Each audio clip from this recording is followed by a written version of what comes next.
I'm Laura Vitale, and on this episode of Laura in the Kitchen, I'm bringing you a 10-minute meal that is not only delicious, it's interesting, it's fun, and it's something that you can enjoy with your friends, and it's a little bit unexpected, even though it's super easy and basic. It's my spaghetti that are, sweet and salty spaghetti. And the ingredients for them are very few. And one that's a little unusual, which I'll talk about in just a minute. What I have here are some chopped walnuts. Then I've got some chopped tomatoes, Kalamata olives that have been pitted, chopped, and some capers. You want to make sure you drain them out of their brine. I've got some raisins, garlic, a mixture of basil and parsley, and I'm using some spelt spaghetti. But you can use whole wheat or you can use regular. I'm using spelt because it's made, spelt flour. I love the nuttiness that goes along, that kind of the flavor. It's a little bit nutty and it goes really, really well with the walnuts and sort of the sweet and salty aspect of the sauce. Now, the amount of time the spaghetti needs to cook is the amount of time it takes for the sauce to be done. It's very simple. It's very easy. And now what I have there is a big pot filled with water, a generous sprinkling of salt, and I've got that coming up to a boil.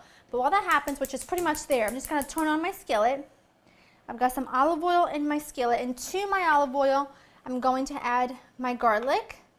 I'm going to let that come up to temperature on a really low heat, like medium low, because I want it to get really nice and nutty, but I also, what I really want is for the garlic flavor to release in the olive oil so that the olive oil is really infused in the garlic. In the meantime, while that happens, I'm going to pop my walnuts into the oven. I got my oven preheated to 400 because these need to toast up a little bit.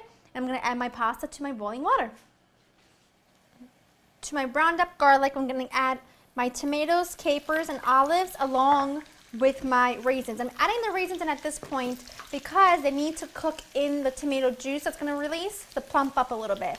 And if you've noticed, I've used a smaller skillet, and that's because when this dish was first made for me, it was made for me by my dad's friend who works in a restaurant. He used a small skillet because he wanted the juices of the tomato to be released so that the raisins could cook in and plump up. If I was using a bigger skillet, the juice would release, but it would dry up and it wouldn't have enough juice for the raisins to plump up. So this is going to cook for about 6 minutes or so. The spelt pasta takes around 7 or 8 minutes. It cooks a little tiny bit quicker than regular pasta. So I'm just going to keep my eyes on everything. And then once the pasta's cooked, I'll drain it and I'll meet you right back here to pull it all together.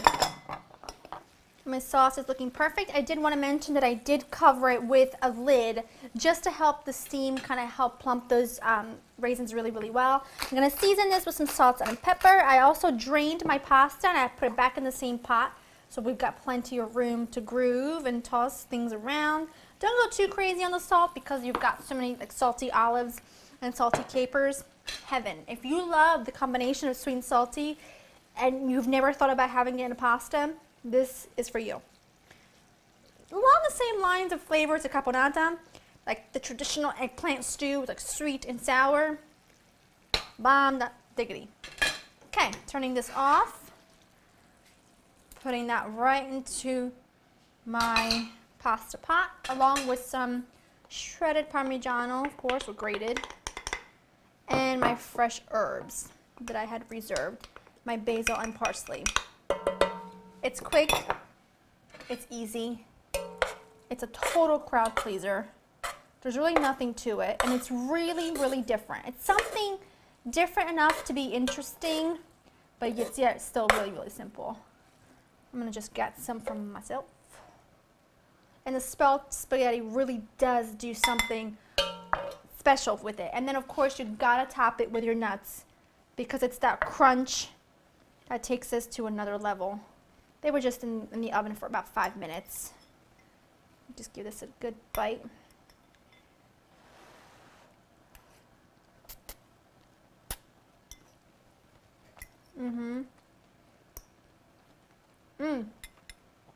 So good.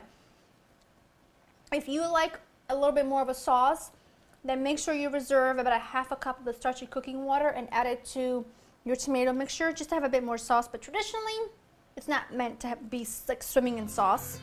This is incredible. Head on over to laurainthekitchen.com to get this really simple yet impressive recipe. Hope you enjoyed spending time with me, and I'll see you next time. Bye-bye.